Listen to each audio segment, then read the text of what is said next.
ಇನ್ನು ಈ ಬಂಡಾಯವನ್ನ ಶಮನಗೊಳಿಸೋದಕ್ಕೆ ಮುಖ್ಯಮಂತ್ರಿ ಡಿ.ಕೆ. ಶಿವಕುಮಾರ್ ಸಾಕಷ್ಟು ಪ್ರಯತ್ನ ಮಾಡ್ತಾ ಇದ್ದಾರೆ. ಅದರಲ್ಲಿ ತಮ್ಮ ಆಪ್ತ ನಾಯಕರಿಗೂ ಕೂಡ ಜವಾಬ್ದಾರಿಯನ್ನು ಕೊಟ್ಟಿದ್ದಾರೆ.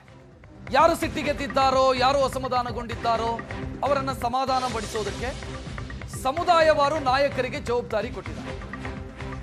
ಯಾವ ರೀತಿ ಅಂತಂದ್ರೆ, ಈಗ ಒಬ್ಬ ಸಚಿವ ಒಂದು ಪರ್ಟಿಕ್ಯುಲರ್ ಕಮ್ಯುನಿಟಿ ಅಂತಾದ್ರೆ ಆ ಸಚಿವನಿಗೆ ಆ ಸಮುದಾಯದ ಶಾಸಕರನ್ನ ಸಮಾಧಾನ ಮಾಡುವಂತ ಜವಾಬ್ದಾರಿ.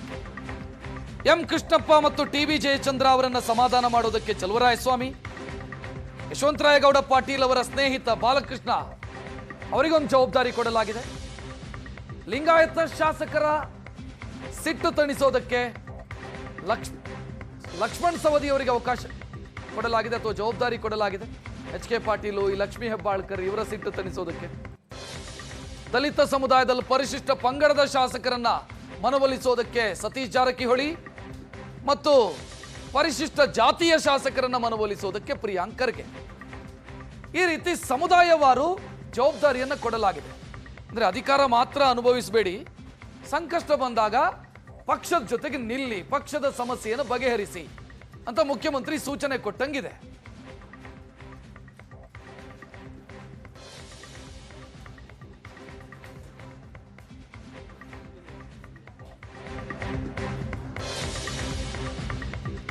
ಹಿರಿಯ ಶಾಸಕ ಟಿ.ಬಿ. ಜಯಚಂದ್ರ ಕೂಡ ಸಿಟ್ಟಿಗೆದ್ದಿದ್ದಾರೆ.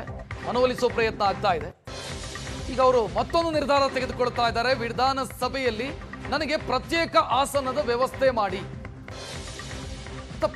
ಪ್ರತ್ಯೇಕತೆ ಕಾಯ್ದುಕೊಳ್ಳೋದಕ್ಕೆ ಟಿ.ಬಿ. ಜಯಚಂದ್ರ ಮುಂದಾಗಿದ್ದಾರೆ. ಏನೇ ಪ್ರಯತ್ನ ಮಾಡಿದರೂ ಕೂಡ ಟಿ.ಬಿ. ಜಯಚಂದ್ರ ಅವರನ್ನ ಮನವೊಲಿಸೋದಕ್ಕಾಗ್ತಾ ಇಲ್ಲ. ಈಗ ಸ್ಪೀಕರ್ ಇಲ್ಲದೆ ಇರೋದ್ರಿಂದ ಹಂಗಾಮಿ ಸ್ಪೀಕರ್ ಆಗಿ ಅಂತ ಅವರಿಗೆ ಹೇಳಿದರೆ ಅದನ್ನು ಅವರು ಒಪ್ಕೊಂಡಿಲ್ಲ, ಆಗಲ್ಲ ಅಂದಿದ್ದಾರೆ. ಮುಂದಿನ ಹಂತವಾಗಿ ಅವರು ಸ್ಪೀಕರ್ಗೆ ಪತ್ರ ಬರೆಯೋರಿದ್ದಾರಂತೆ.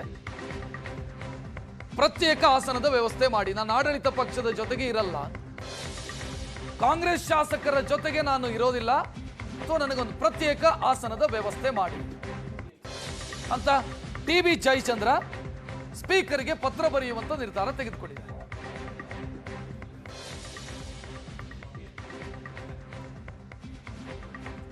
ಇನ್ನು ಈ ಪತ್ರ ಬರೆದಂತ ಸಂದರ್ಭದಲ್ಲಿ ಅದನ್ನ ಕುಣಿಗಲ್ ಎಂ.ಎಲ್.ಎ.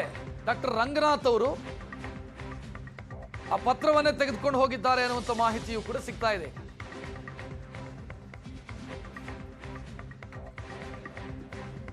ಹಂಗಾಮಿ ಸ್ಪೀಕರ್ ಆಗಿ ಅಂತ ಕೇಳಿದ್ರೆ ಅದನ್ನು ಒಪ್ಪಲಿಲ್ಲ ಟಿ.ಬಿ. ಜಯಚಂದ್ರ.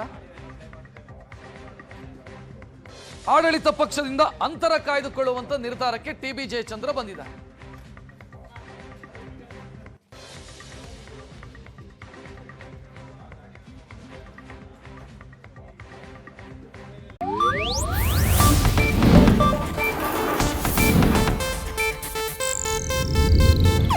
ಇದು ಏಷ್ಯಾನೆಟ್ ನ್ಯೂಸ್ ನೆಟ್ವರ್ಕ್ ಪ್ರಸ್ತುತಿ.